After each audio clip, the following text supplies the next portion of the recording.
fantastic. So spoiler alert, from skepticism to engagement, it is more like from running around in panic to having a first version of a plan to start introducing some topics and some changes into the company. So Docebo is learning management system, basically. It has a lot of history, and as we will see, it has also consequently lots of legacy code around. It started in 2005.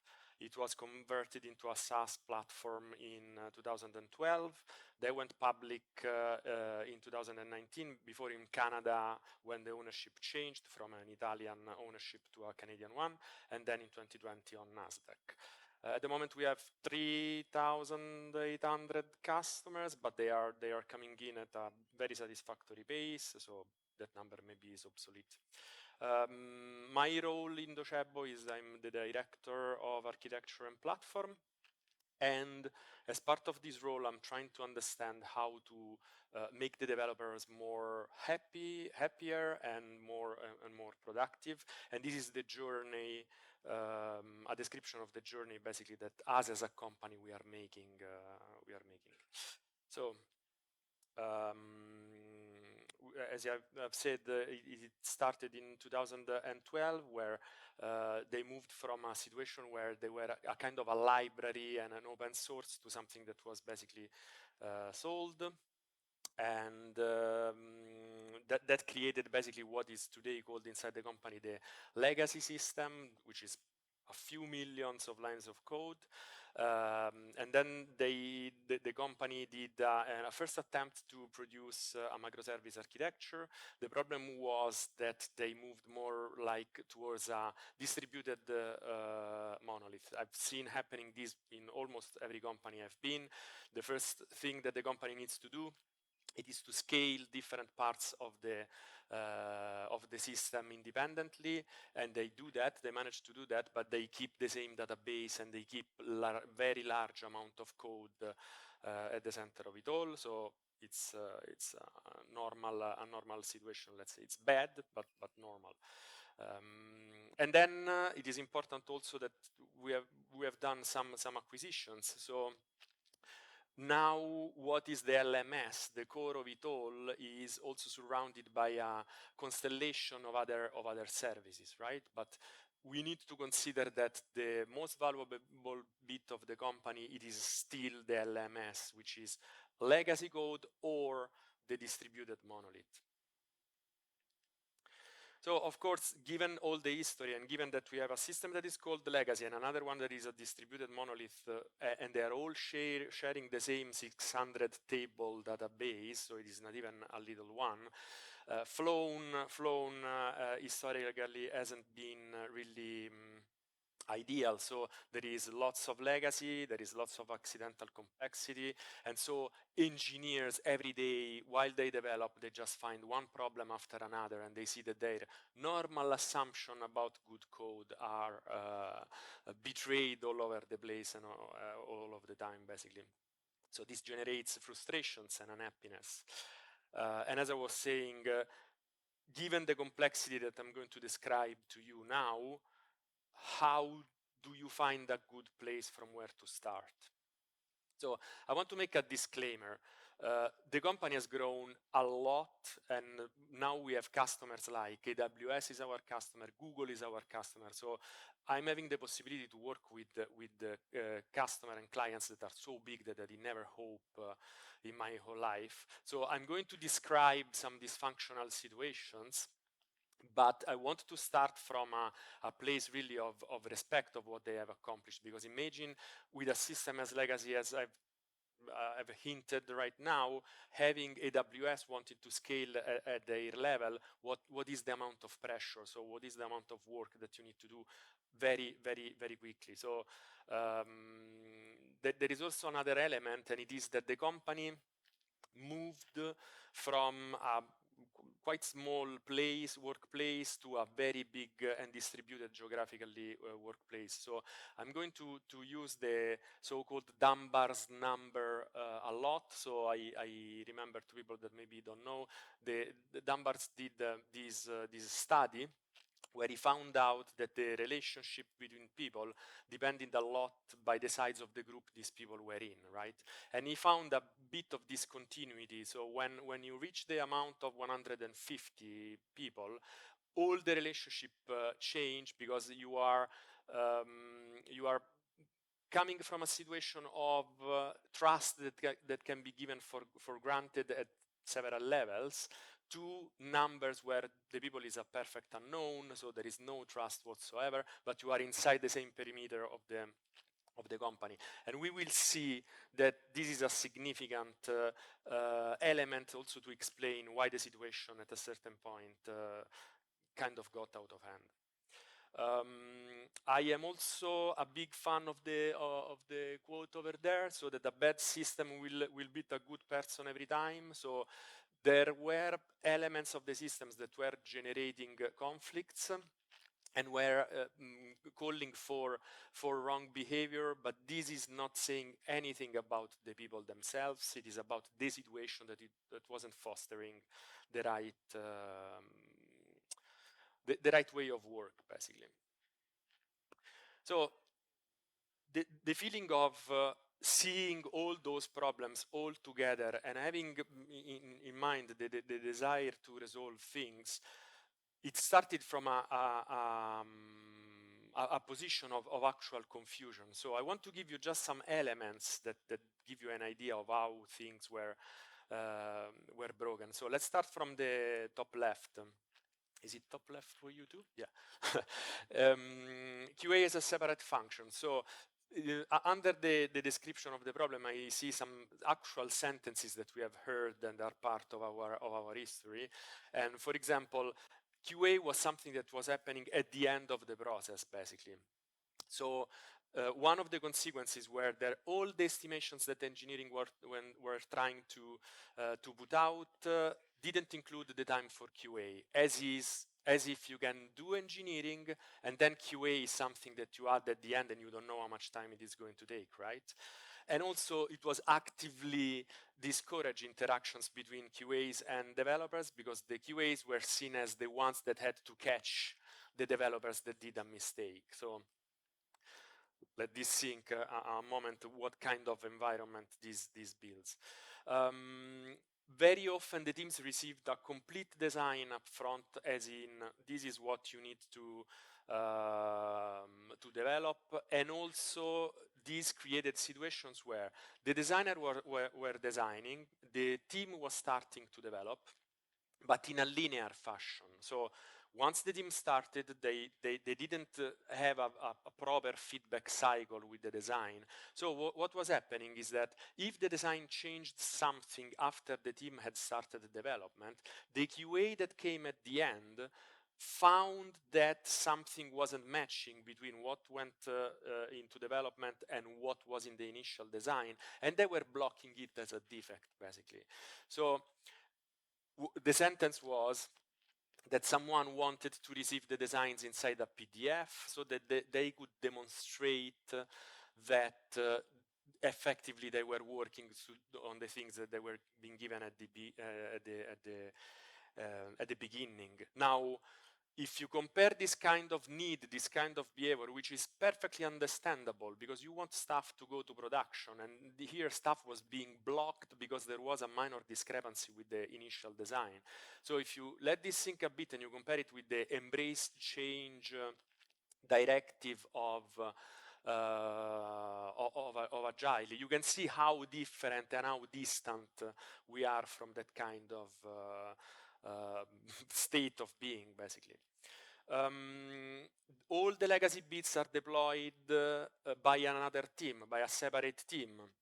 So the developers never really felt that tending to stuff in production really was their job. And so, for example, very bad queries made it to production, and someone else had to then cope with the databases that went on fire and had to be scaled all over the place. One word about the developer environments. So I think this is key to understand what happened, because when the company was smaller And here also, this resonates with what Mitch was saying earlier on. They had the consideration for developer experience, and they created something that they called wand, as in magic wand, basically, that was automatically creating the stack in their own machine, right? The problem is that they did this and the name was appropriate, wand, because it was automating a lot of stuff and felt like having really the magic wand to do what you need. The problem is that no one was really tending to that code. It was a shared effort, right? So when they were 50, this was working very well. The problem is that when we went through the Dunbar's number that I've mentioned before, this thing was no one's problem anymore and everybody's problem because it wasn't working. So we were really relying on people that wanted to be good and help their colleagues, but at that scale, it doesn't work like that too much. And so here we have really an understanding of what is the mechanism that basically pushes code to be abandoned and then to rot away, and teams finding themselves without the tools and the instruments that they need. So if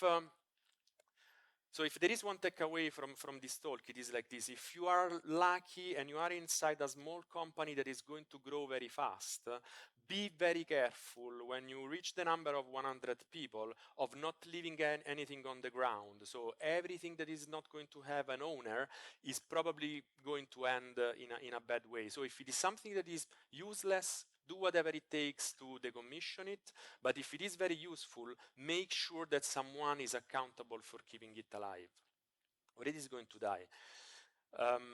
Definition of done.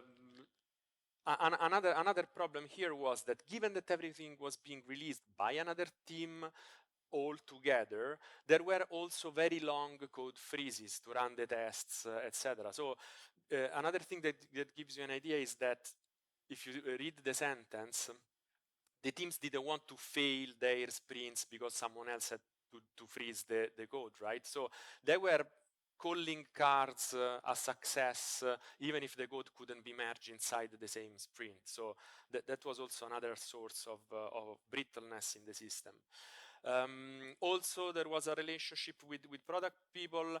They were probably technically minded, and they were coming down with, this is what you should be doing, not this is the problem you should be solving, right? And sometimes they did their best, but they came down with solutions to implement that weren't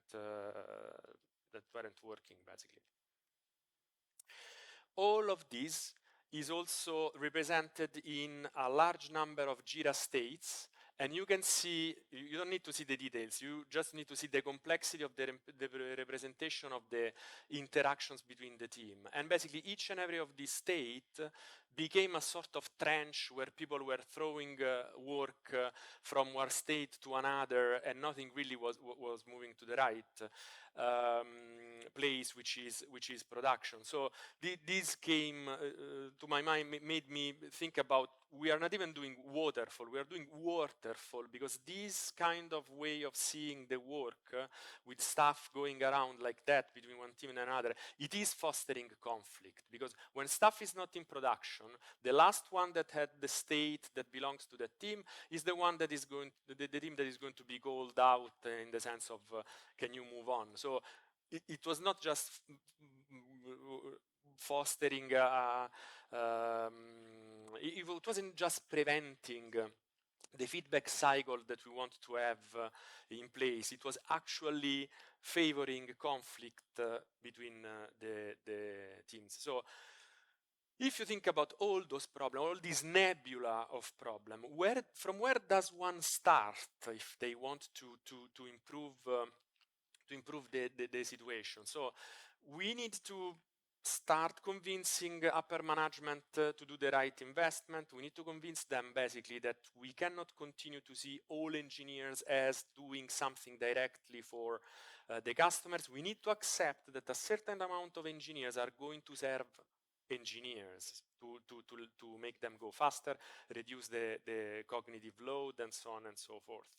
But how, given all those signals, all these confusion, so how do you avoid to fall in the trap of taking the last problem that exploded in your face and say that is the most important one? How do you avoid noise?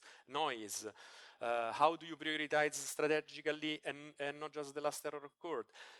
And I think the right thing to do in this kind of situation is to listen to the developers. They are the one that code. They are the one that do the stuff. So probably that is the right place to start anyway, right? Also, there is you see the thread, no? So we know that in a situation that is dysfunctional in a technological company, you can start more or less from everywhere. And for example, we want to have a proper definition of done, or we want to implement the DORA metrics, or we want to have a better relationship between product and engineering. You start from wherever you want, and you are going basically to destroy the fabric by pulling one single thread that is all attached, because the definition of done means that the QA have a certain role inside the team, that the team is structured in a certain way, that you release code and you can count on what you're releasing. So how do we find the initial thread in such a complex situation? Because here we are talking about more than 200 engineers and more than 20 teams. So it is quite big. And so we say, let's listen to developers. Yeah, but how? Consider also that no one was really tasked with, okay, and now resolve this problem for us. We all had our day jobs, right? And doing this kind of research, even through surveys, it takes time. And also, if you want to create the surveys in an unbiased way, it is not just a matter of time. It is time plus lots of knowledge, because your biases can come back in the way basically you formulate the question. And also, when the results come back, they are going to come back as data. How do you make sense of the data and transform that into information without opinions digging in and looking only at the data that goes in your direction and ignoring the other one? Remember, 230 people that each have their own perspective and their own view. And then the one that for me was the hardest, and it is, what do you do first? So what it is that you should be doing first from all the problems that you have? How do you pick the threads that are going to be the most important one and improve the life of engineers earlier? Enters DX. So DX is a platform, and as you can see on the left, they collect data in various forms, so surveys, but they also collect data from, for example, from GitLab, from Jira, from other objective instances that represent what is going on inside the company. They also do experience sampling. We didn't do that. Experience sampling is that sort of experiment where you ask someone to do stuff, like for example using your new platform, and every 20 minutes you ask them, are you happy? Are you happy? Are you happy? Do you feel happy? Do you have a problem? What's the problem you are working on right now? So we didn't do that, but that is another angle that they can have on assessing stuff. And on the other stuff, we are going to have very detailed metrics that come out of all the surveys and all the data that they have collected. They are amazing. You can travel them in any direction. You can go to the detail of the single anonymized survey answer. But most importantly, they give you benchmarks. So they help you understand what is the comparison of your results with the rest of the market, of companies that are your size, of companies that are in the same market and in the same technological stuff as you, technological stack, sorry, as you. And also they make some organized reports, like we have done our research and we think that this is what you should consider. So they saved us a lot of time, and they were researchers that knew what they were doing when they were doing this. And also they give you those reports. So they give you a dashboard when you can go and reconstruct and see all the answers and the groupings by region, by team, by department, etc., etc. But what we really needed was a single place that could help us take the initial decisions to start to work on a roadmap that would improve the way we work at Docebo. So we can see, for example, that PRs per engineer, we are really, regarding the industry P65, we are behind. At the same time, if you see the quality, the third line, more or less in terms of bugs, it is not too bad. So this means that to avoid introducing lots and lots of bugs into production, we need to slow ourselves down. So this is an initial reading that one can give of this thing. Second line, it is the developer experience index. It is a composite index that basically they give you to give you a sort of overall number that you can consider the summary of what is the score you have on the developer experience in general. Then this is about sorry, how to say, a deep dive on the developer experience index. There is the description, and as you can see, we were doing 10 percentile points less than the rest of the P75. So I think this is a clear sign that there is work to be done. And also it is interesting, if you go have a look at the breakdown on the right, we see that when we talk about the constellation of newer application or companies that were acquired from the outside, they tend to be happier than the ones that are at the bottom, and unsurprisingly, they are the system and platform department, which are the people that had to do the releases for all the other teams, do the releases and tend the software in production. So this also gives you an idea of the complexity that we have different situations, different teams that are leaning on different stacks because they have been acquired, because they are working on services that have been created at a later time. So it is not just that we have one Docebo and one developer experience. We have a composite situation that contains several different states of happiness. This one is probably the most significant one, and here there are some issues: local development, production debugging, incident response, realistic timelines, documentation, test coverage, and those are ordered by the distance that they have to the P65. So this is telling us what are the areas, what are the topics where we are faring behind the most when compared to the rest of the market, basically. And I think this is exactly what we needed to start understanding what is the order we should be tackling the problem. And now you see just the result, but believe me, you can really, with the dashboard, you can go and see whatever you want. So, so did everybody read the Accelerate book? Okay, so if you didn't, stop listening to me and go read the book, because it's going to be a better use of your time, really. That is the real thing, where the real stuff is. So that book is structured in two ways. You have the first part of the book, you have the findings and basically what they have discovered. The second part of the book, it is the methodology that they use to get to those findings. So everything that you're not really convinced about, everything that surprises you, you can go in the second part of the book and have a look at what are the results of the actual research, right? So my feeling was that we were having something very similar.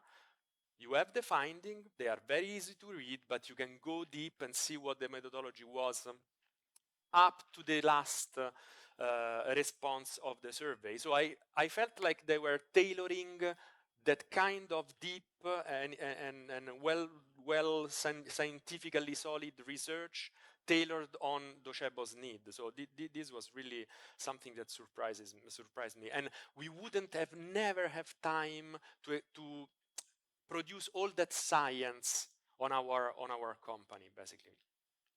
So if you go back, this is the same slide of the distance one from the P75, right? So if we have a look at this, we can see that we have two major clusters. The first one, which is the most urgent, it is about setup and visibility of production environment. And then there is another cluster that is related to teams not feeling to have time to do things properly. As I mentioned, very often product was getting to the developer with a solution that was already done. They only had to implement it, and they had a fixed amount of time, usually not enough to implement it properly. And when you don't have enough time to implement stuff, what happens is that you start cutting corners, and when you cut corners, documentation and the test coverage are probably the first thing that that goes away. So it is very readable, this thing, and it is also telling us what are the two major topics that we should resolve. So here I've tried, I have attempted a formalization of what the problems are. So local environment is brittle and not a good representation of the production environment.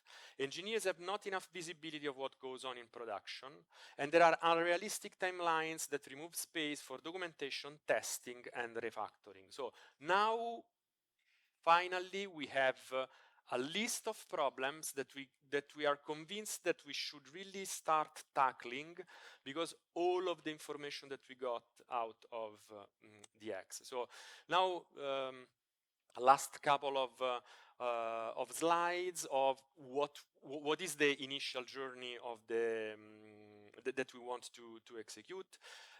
We need a DevEx team, so we cannot continue to fake that if we leave the wand, leave the wand on the ground, it is going to continue living. So we need people that tend to that tools in order to for the engineers to use them successfully, and not having to solve their problems every time. And with time, people wasn't always resolving the problem. So to use it, you need to know that there is that weird stuff there, and then there is that other stuff that you need to remember there, but it doesn't work if you have this particular condition. So we need to take back this kind of tooling to something that can be used linearly. You just execute the command and it just works out of the box. So we need people that, as their day job, tend to this stuff, because it's several hundreds lines of code. It is very complex.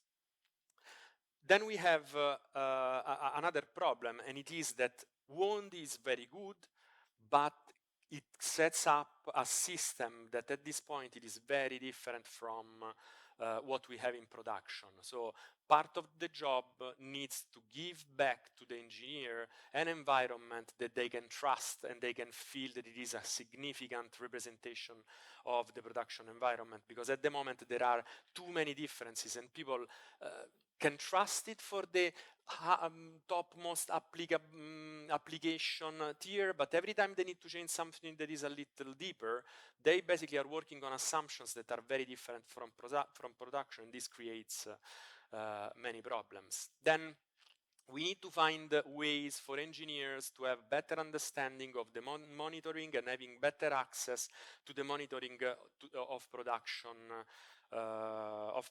tools. So even if with the platform team we will try to hide as much as possible of the complexity of setting up a new service, etc., I want the team to have as much visibility of what is going on in production nonetheless. So we need to give them the red carpet, basically, to having a look at what is the impact of the changes that they've done in code in production in as easy and seamless way as possible.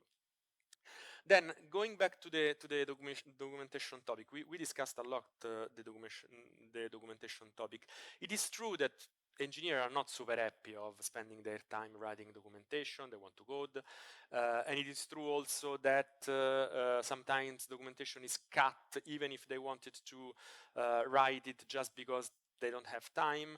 But I think one solution, it is also to introduce some technologies that that create the condition for having documentation first platforms. Like, for example, at the moment we don't have good documentation for our events, so we want to create an event catalog that is going to provide something that is similar to Swagger for the APIs, but for the events, in order to automate the production of documentation and embed it directly into the life cycle of the development of the software itself. And of course, our push to try to be as objective as possible, it is going to continue by using customer satisfaction surveys and keep an eye on the adoption rate of all these services that we are going to put out, right? So this is really just the beginning of the journey. We will try to make hypotheses on how to solve problems. We will put the hypotheses under the nose of the engineers, and we are going to listen what they need and if this stuff is really working or not. Then we also mentioned that there were some problems that weren't really something that you can resolve inside the technological perimeter that can be hammered by coders inside the DevEx team, right? So bringing QA left, for example, or having better conversations between engineering and product, those are things that need a push in terms of reorganization of how the work does, also trying to simplify the Jira states, all that kind of stuff. So I hope that the role of the developer experience team is also going to be one of being the advocate for introducing the other changes that are more organizational, that are going to improve life for engineers, basically. And I think that I've finished. Thank you very much. Thank you. So I wrote their questions. But as you can see, we are also quite at the beginning. So also if you have suggestions or things we should be careful about, feel free to suggest. To do what? To suggest. Okay. I don't know if you mentioned that, but the DX tool, right? So, and I don't remember which authors, but one or two of the authors of Accelerate are also on the board. Gene probably, yes. Yeah, I think so. Okay. I'm also we are also using DX in my company, and it's great tool. So we have some questions. Okay. What's the size of this DevEx team in comparison to the dev population that serves, and what's the people background? Devs, DevOps, a mix?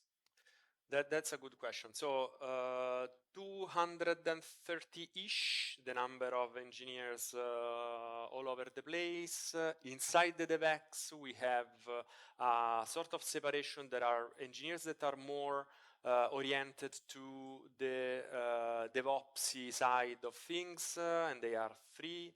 And we have 4 engineers that are more oriented to the development, coding, application like. Yeah. My experience, I mean, that's also a challenge when you have because a developer experience team is also very product oriented, should be at least. You talk to customers, which are the other users. So it's always a mix between DevOps and maybe product engineers. So yeah. Someone is asking, do you think that the fact that thanks to the DX tool and this kind of metrics, it helped to make the case to the leadership to set up a DevEx team? Yeah. So imagine this. As I was saying, you have another day job. I was the manager of the architect, but others were just project manager, engineers, etc.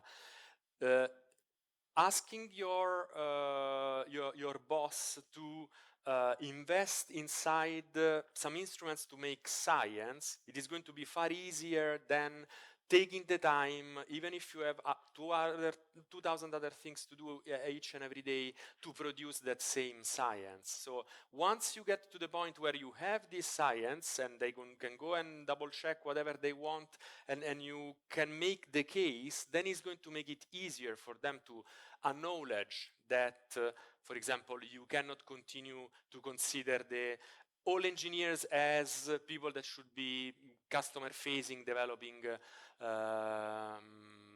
developing features, right? And the benchmark that they provide is also another case for your bosses to understand that you are not just reporting that the engineers are unhappy. You are also giving them a comparison to their competitors. So I think that helps a lot to make the case. Well, this is an interesting question that I'm also happy to chip in. Who are these DX platform metrics for? Mostly directors or engineer managers or even individual engineers? Is this something that managers discuss in one-to-ones with their reports?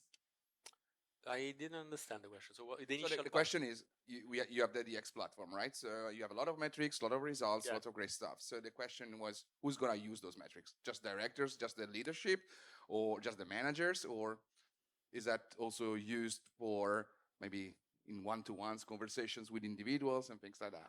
We're not using them in one-to-ones, I'm pretty sure. But everything that I've said goes back to the evaluation of the engineers that are going to be interested by the plan, right? So even if there is not necessarily and this is what came out, even if we did some of that anyway, I think the most important bit is that whatever decision we take, we ask, we start with proof of concepts to see if really we are instantiating our plans properly or not. Yeah. So I can also give an answer based on my experience. It really depends. It's a tool that you can use as you want, basically based on your needs. In my company, we use it, of course, at a very high level just to have an understanding and see if there are any specific patterns. But as a manager, and I use it also to have conversation. And in general, for us, it's open to anyone. So anyone can see the data, even if you're not a director, even if you are the junior engineer. And again, be careful with data metrics. You don't have to just take it as an absolute value. It's just a way to get some signals about stuff, to see directions. So it doesn't mean, oh, you did a 10,000 pull requests this month, bravo. No, maybe it's not bravo, you know? So yeah, it really depends. You can use this tool, you can open it up, and you can have meaningful conversation as well. So talking about documentation, real case. One answer that I need to translate from Italian, so I'll try to be fast. Talking about documentation, real use case, an answer that I received has been, in your scenario, documenting the meaning of that function, for example, a price list, is useless because the concept is obvious. Does it make sense to document specific use cases or scenarios and leave out the obvious one?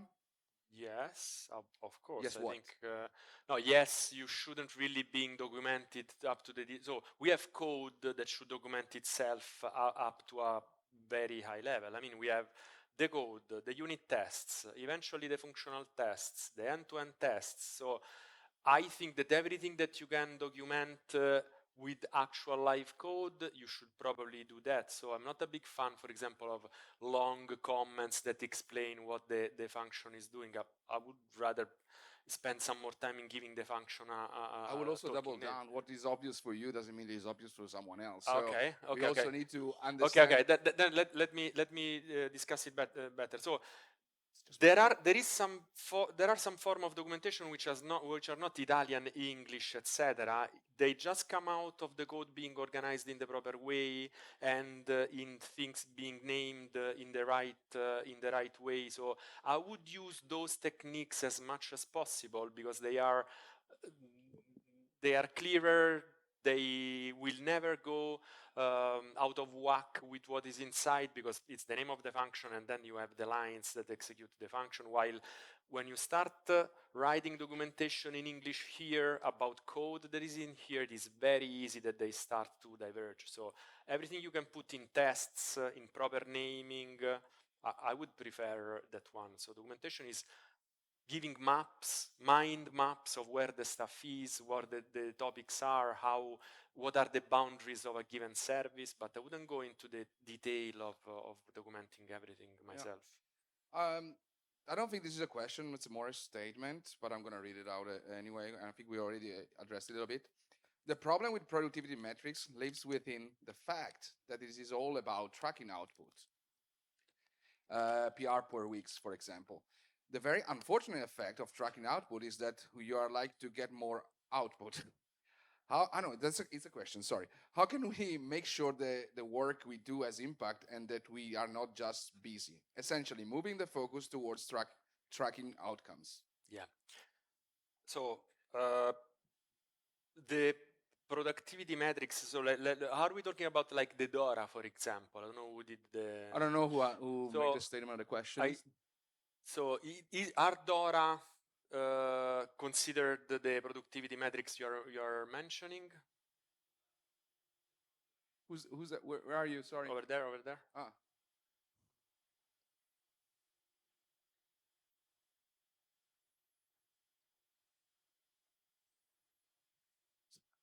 KPIs for me are important. I'm not arguing on that. But what makes me nervous is that they don't tell if there's quality. Like we're deploying many times, maybe without any disruption a day, but is what we are deploying actually helping the business? Yeah. And that is something that, in my opinion, should come from leadership, because what you're focusing on is more important than how you're doing it. I totally agree. So metrics like DORA. I will give a round of applause, by the way, about the statement. Yeah. Because DORA metrics, they should be used by the team to be as effective and as productive as possible. But the leadership should answer the question: more productive and more effective to do what? So it is not a matter of how many releases you are executing. You want to count how many releases you are executing and how many errors you're putting in your releases, etc., because you want to be fast and to be productive. But there is another bit, which is the one that really matters, that is to do what. So to do what value, to search for what knowledge, for what experience. So I totally agree with you that taking activity metrics and putting them in the hands of leadership should really be wrapping their head around other stuff rather than just having a look at how many releases they do. That should be a team's problem, I think. What do you think? I think, yeah, I wanted to also to add another perspective, right? If you check the metrics in isolation, they don't mean shit. Okay, pardon my French. And what I'm trying to say, let's say that you're tracking PRs. Oh, wonderful. So at some point, we have 30% more PRs in the last quarter. Then maybe you correlate that with the amount of incidents or alerts. So you can say, okay, there's a different picture here. So yes, we are delivering more technically, but we have more customer support tickets coming in.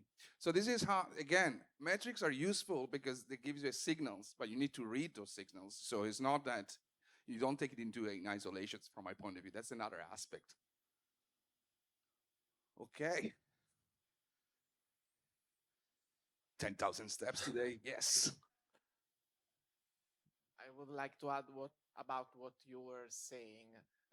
Also, my think about this argument topic is that also the difficult, maybe I can do one PR, but it's a very difficult part of the development. How do you measure this? How do you measure these things? Let's say I have to develop a very hard to develop function, and it takes me 1 week. And so in that week, or in my sprint of 2 weeks, I do 2 PRs. Often I can do 5 of them. How do you measure that? So my answer will be that at the end of the day, you check just the revenue and how much money the company is making. But that's another metric, right? So, and that's another aspect. But so I think if someone asks an engineer to do something, they should have really a good understanding of why they are asking it, and also they should have in place measurements to see if what they are asking is really giving the return that they were expecting. So the problem that we have as any developer team and all the agile feedback cycle that are inside engineering, I think that should be also extended to product people. So if I'm asking you to make a very hard function, I should have an understanding of why I am asking, what I do expect to extract from the job that you are doing, or I'm just, if not, you have the product owner that just makes requests, hard or easy that they are, and you are lucky, sometimes it's easy, sometimes it's hard, but it wouldn't make sense. What you want is that if something is hard and the return of investment is meaningful, then you execute the hard one. If it is something that goes beyond engineering, and it is the decision making of what we are going to do next with the product. And for me, if the function is hard or easy, it's just a consideration of comparing that with what you expect in terms of good things that are going to happen to the business. 50,000. Maybe we can say that, sorry, walking has distracted me.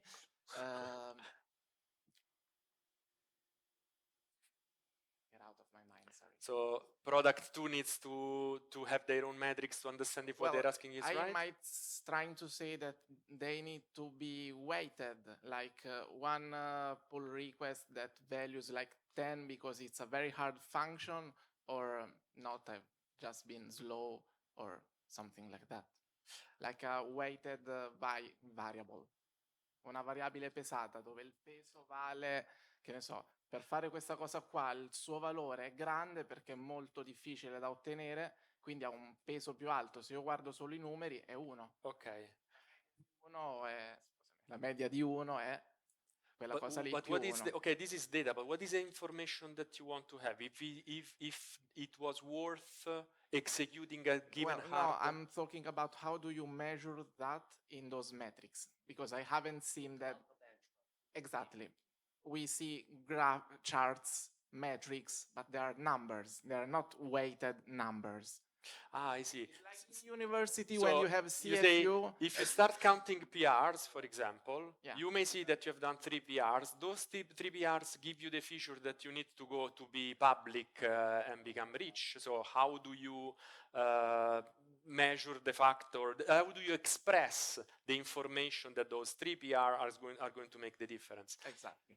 That is why I think that this is not something that needs to live only inside the engineering team. So it is something that is wider from the engineering team. So you are not going to get that information from the PR. You cannot count lines of code, or you have taken a decision, go public, you have a very hard problem to resolve. PRs are not really what you should be looking. I mean, it's how much time you're going to need, how much money you're going to need. But I would say also monitoring metrics has a cost, right? So you need to also, how much do you need to invest? Like you mentioned the weighting a PR. Is it really useful? How much does it cost? So at the end of the day, you know, it's a trade-off also what you're going to measure and stuff like that. And I wanted to close saying that as today, leadership are still humans. And so the thing is that there's no tool that is going to change humans. So at the end of the day, you use it as a not yet. So no, I didn't say AI. You should have counted how many times we say AI, right? Okay. Cool. Thank you so much. Thank you.